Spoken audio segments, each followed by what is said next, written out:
आज Doubtnut app download करें। Doubtnut पर अपने सभी गणित, रसायन विज्ञान, भौतिक विज्ञान और जीव विज्ञान के डाउट्स का करो सफाया। बस प्रश्न की फोटो खींचो, एक ही प्रश्न को क्रॉप करो और तुरंत वीडियो सोल्यूशन पाओ। अभी डाउनलोड करें। तो प्रश्न हमारा है कि दो वलय यानी कि छल्लों पर एक भारहीन छड़ पर समकक्षतः लगाया जाता है, यानी समकक्षी अच्छी हैं दोनों, ठीक है। उनके केंद्र कह रहा है ए और बी जो हैं 0.2 मीटर की दूरी पर हैं और प्रत्येक वलय की त्रिज्या दी है 0.1 मीटर और प्रत्येक का द्रव्यमान 1.5 किलोग्राम है। तो पहला प्रश्न है कि ए व बी को मिलाने वाली अक्ष के सापेक्ष तथा दूसरा है कि ए बी के लंबवत इनके मध्य बिंदु से गुजरने वाले अक्ष के सापेक्ष जड़त्व आघूर्ण का परिकलन कीजिए। जड़त्व आघूर्ण निकालना है। तो जड़त्व आघूर्ण के लिए जैसे आप सवाल देख रहे हैं, एक तो आपको पता होना चाहिए कि उसकी अक्ष के प्रत्यय किसी भी वलय का जो होता है जड़त्व आघूर्ण क्या होता है। मान लेते हैं एक वलय ये है और दूसरा वलय ये है, दोनों की त्रिज्याएं समान हमें दिया गया है, ठीक है। और मान लेते हैं कुछ इनका केंद्र है, तो इन दोनों के बीच की दूरी, जो केंद्र के बीच की दूरी हमें दी है कितनी है 0.2 मीटर। मान लीजिए ये केंद्र ए है, पहला वलय है, ये हमारा बी है, ठीक है। तो ए बी के बीच की दूरी है 0.2 मीटर, ठीक है। अगर मान लें इनकी त्रिज्या r है तो r हमें दिया है 0.1 मीटर, ठीक है। और प्रत्येक का द्रव्यमान यानी कि m1 बराबर m2 ये दिया हुआ हमें 1.5 किलोग्राम, ठीक है। ये इतनी चीज़ें हमें दी हुई है 1.5 किलोग्राम। तो जो दिया हुआ हमने पहले लिख लिया। इसके बाद हमसे जड़त्व आघूर्ण पूछ रहा है, तो मैंने आपको बताया कि जड़त्व आघूर्ण निकालने के लिए आपको पता होना चाहिए कि वलय के लिए, ठीक है, वलय इसका सूत्र पता होना चाहिए, उसके अक्ष के सापेक्ष जो जड़त्व आघूर्ण होता है I बराबर mr² होता है, जहाँ m उस वलय का द्रव्यमान है और r उस वलय के त्रिज्या है, ठीक है, ये होता है। और साथ ही साथ हमसे अक्ष को मिलाने वाली रेखा यानी कि हमें समांतर अक्ष का प्रमेय पता होना चाहिए और दूसरा उसके लंबवत यानी लंबवत अक्ष की प्रमेय। ये दोनों यहाँ पे कॉन्सेप्ट यूज होंगे, ठीक है, ये आपको यहाँ पे पता होना चाहिए, तो आप इसको आसानी से हल कर सकते हैं। तो सबसे पहला वाला पार्ट हम लोग करते हैं कि ए और बी को मिलाने वाली अक्ष जो है इस पे हमें निकालना है, ठीक है। तो यहाँ पे कौन से प्रमेय लगी वो आपको देखना है। तो ये जो I बराबर मैंने आपको बताया mr² है, ये इससे गुजरने वाली अक्ष, इसका ये वाला अक्ष, ठीक है, ये वाला इसके परितः है, ठीक है। ये जो मैंने यहाँ से बना, ये इसके परितः जो है जड़त्व आघूर्ण इसका है, ठीक है। अब इससे मिलाने वाली रेखा अगर इस अक्ष के परितः देखें तो क्या है, ये और ये आपस में लंबवत है और ये अक्ष लंबवत है।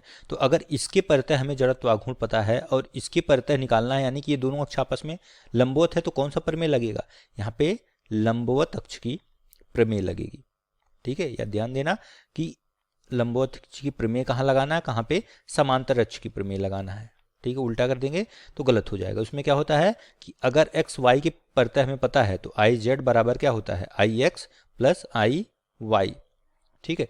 तो यहाँ पे ix ये दोनों आपस में बराबर हैं, तो यहाँ पे अगर i निकालेंगे तो ये हो जाएगा i a पहले की वजह से, वलय की वजह से, प्लस i b दूसरे की वजह से, यानी कि mr² प्लस mr² बराबर हो जाएगा 2mr²। द्रव्यमान हमें पता है और त्रिज्या भी पता है, तो 2 गुणे द्रव्यमान 1.5 है और त्रिज्या 0.1 है, इसका होल स्क्वायर, ये हो जाएगा 3 गुणे 10 की घात -2, या इसे आप लिख सकते हैं I बराबर 0.03 किलोग्राम मीटर स्क्वायर, mr² की यह यूनिट होती है।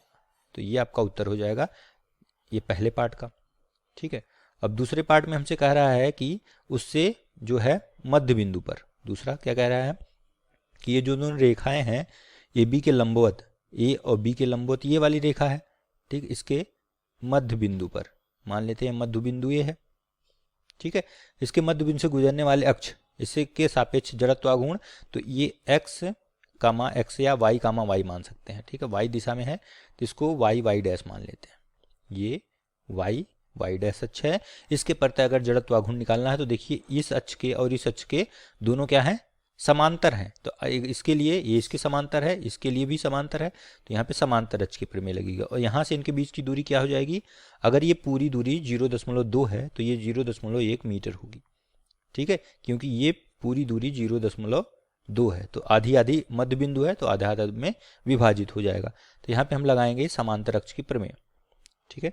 यहाँ से समांतर अक्ष के प्रमेय से क्या हो जाएगा, अगर मैं y इसको लिया था y' तो ये हो जाएगा I1 प्लस I2, ठीक है। यहाँ से एक चीज़ और आपको ध्यान देना है, जो मैंने आपको ये वाला सूत्र बताया है, ये इसके जो वलय के केंद्र से गुजरने वाला अक्ष है उसके परितः जड़त्व आघूर्ण होता है। तो ये जो हमारा इसका व्यास है, व्यास के परितः जड़त्व आघूर्ण हम निकालेंगे उससे लंबोत्तच के प्रमेय से। तो आई डी जो होता है वो 1/2 mr² होता है। ये आपको डायरेक्ट बता देता हूँ, ठीक है। कैसे आता है, ये हमारा जो है जब उसको जोड़ेंगे तो ये आ जाएगा 2ID, ये बराबर हो जाएगा यहाँ से mr² के, ID बराबर mr²/2 हो जाएगा, ठीक। IX IY आपस में बराबर है, तो IX प्लस IY 2 गुना हो जाएगा, mr² ही हमें पता है, ठीक है। तो यहाँ से इसको ID यहाँ से निकल जाता है, ठीक है।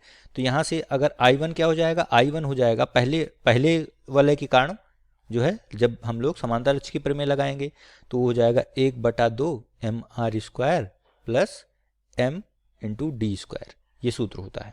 mr² जहाँ पे d जो है उनके बीच की दूरी है, d क्या है यहाँ पे, d है 0.1 मीटर, ठीक है, मध्य बिंदु की और उसके जो है a बिंदु की बीच की दूरी, ठीक है। इसी प्रकार I2 भी उतना ही होगा क्योंकि दोनों के बीच की दूरी बराबर है। तो यहाँ से IY जो होगा ये 2 गुना हो जाएगा, 2 गुना 1/2 mr² धन md², ठीक है। यहाँ से 2 को अंदर गुणा कर दिए तो हो जाएगा ये mr² और ये हो जाएगा 2 md²। यहाँ से मान रख दीजिए, m का मान 1.2 है, r का मान 0.1 का स्क्वायर धन 2 गुणे 1.5 गुणे d का मान 0.1 का होल स्क्वायर है, ठीक है। ये हो जाएगा 1.5 गुणे 10 की घात -2 धन 3 गुणे 10 की घात -2।